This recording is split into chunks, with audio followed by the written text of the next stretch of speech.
Welcome to Nasdaq TradeTalks. I'm Jill Malandrino, Global Markets Reporter at Nasdaq. We're coming to you live from Barcelona at SmartCon 2023 by Chainlink. And joining me for this segment, we have Laurence Moroney. He's the AI lead at Google, having that role for over 10 years at this point. Laurence, it's great to have you with us. Welcome to TradeTalks. It's wonderful to be here. Thanks for having me. You got it. Tell us about your background and the work that you do at Google.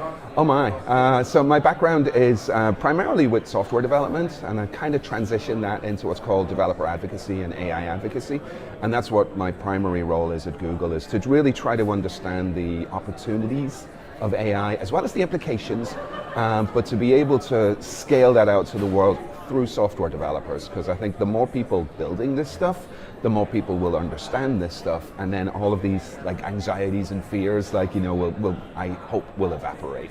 So how do you inspire others to understand and realize the possibilities that AI and machine learning could potentially afford?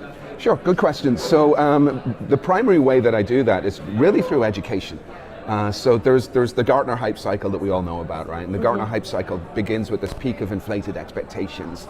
And inflated expectations really happen when people don't understand how something works. And they have all of these narratives and all of these stories and that kind of thing. So what I will do is to try and cut through that by educating enough people. When I started this journey, there were 30 million software developers in the world, and there were about 100,000 people who understood AI, and that wasn't really enough to drive any kind of critical mass. So really wanted to focus on scalable advocacy, scalable education, all of that kind of thing. We now estimate there's between 3 and 4 million software developers who are equipped to be able to build solutions using artificial intelligence, to use machine learning to create new types of models and all of that kind of thing. And then as more and more of these things then start becoming pervasive in just the mundane applications that we all use, like predicting what's next on your calendar, helping you like navigate as you're driving, and all of these kind of things, then some of that mystique and that aura of AI hopefully would evaporate and be replaced by reality. You know, that's ultimately what I'm trying to drive towards. And a lot of that education is like aimed at software developers who are coders, because the reason why there were only 100,000 people, like when I began this journey, was that AI was a very academic discipline. Right. You had to be a mathematician, you didn't deal in code, you dealt in Greek letters and all of these kind of things. And it was really to try and mature that.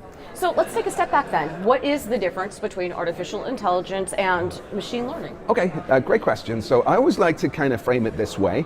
So I look at artificial intelligence as a concept, right? So it's not a thing, it's not a noun. Like we'll see movies where, like there's a great movie on at the moment called The Creator, I don't know if you've seen it, but every review of it will talk about an AI does this, you know, it's making AI a noun, but it's not, it's just a concept. An artificial intelligence is a concept of having a computer react to data in the same way as a living being would. Right, so for example, if I show you a picture of a cat, right, you're seeing a cat, so you understand what a cat is. If I show a computer a picture of a cat, it just sees a collection of pixels. But if that computer is artificially intelligent, now we can actually start to say, this computer will recognize that it is a cat, as opposed to a collection of pixels. So artificial intelligence is that concept. It's really all about programming a computer to react to data in the way like a conscious, intelligent, smart being like you or me would. Okay? Machine learning is a technique, and that's the technique that we use to be able to build that concept. So if I go back to my cat example, with machine learning, I can show a computer with a specified algorithm, I can show a computer like, here's 10,000 images of cats, here's 10,000 images of dogs, start figuring out the difference between them, right? You know, and that's how the machine will learn how, like, you know, this is what makes a cat, and this is what makes a dog. And ultimately, by the way, it's the eyes.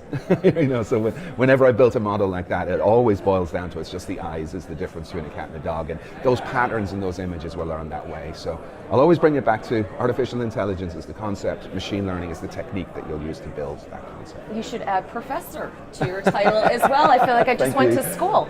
So what's your current take on AI and the recent breakthroughs that we've seen in the area of artificial intelligence? Yep. Do you see the development of it speeding up? Because to your point earlier, you said there wasn't enough people, creating this stuff that understood the distinctions.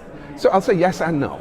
Okay, here's where it gets really complicated, because so prior to the release of ChatGPT, right? ChatGPT was this big rock that got dropped in the ocean and, made everything very, very exciting, but also very, very confusing. But prior to the release of that, if I go back to the Gartner hype cycle, we were in many ways dragging the industry beyond the peak of inflated expectations down into what's called the trough of disillusionment, which is spectacularly named. After you reach that point in the hype cycle, you then start climbing up to productivity, right? So pre-ChatGPT, the industry was really in that point and was really beginning to climb up to like, okay, we have enough people understanding this, we have enough people building it, the narrative is out there amongst journalists, amongst developers, amongst just about everybody, that we understand what this is and here's where the industry is going. And then ChatGPT came along and dragged us back. Right, well, because it's consumer facing as well. It's consumer facing, it's fantastically successful, there's millions of people using it, and now the conversations around AI have changed because of that into this is going to take our jobs, or this is used by these students to cheat on homework, or all of the Hollywood writers' strike in many ways was triggered by the existence of generative AI. So we've been, from the hype cycle perspective, we've kind of dragged back a little bit. But that's okay, because that means that the opportunity that once we go beyond that will be even bigger. And what I'm most excited about is, earlier I mentioned there were 30 million software developers, right? And we've trained 3 to 4 million of them to be AI developers. But now with the existence of generative technology, why not have 300 million developers? What will the world look like if there are 3 billion developers? Because if you look at like Nasdaq, right, you list the tech companies, right, and like all of the biggest companies in the world are really built off of the work of programmers and developers, but there's only 30 million. So what if the existence of this technology, and if it's channeled properly, means that we can have, like I said, 300 million or more developers? How will that impact the economy? And how do we steer that ship in a positive direction?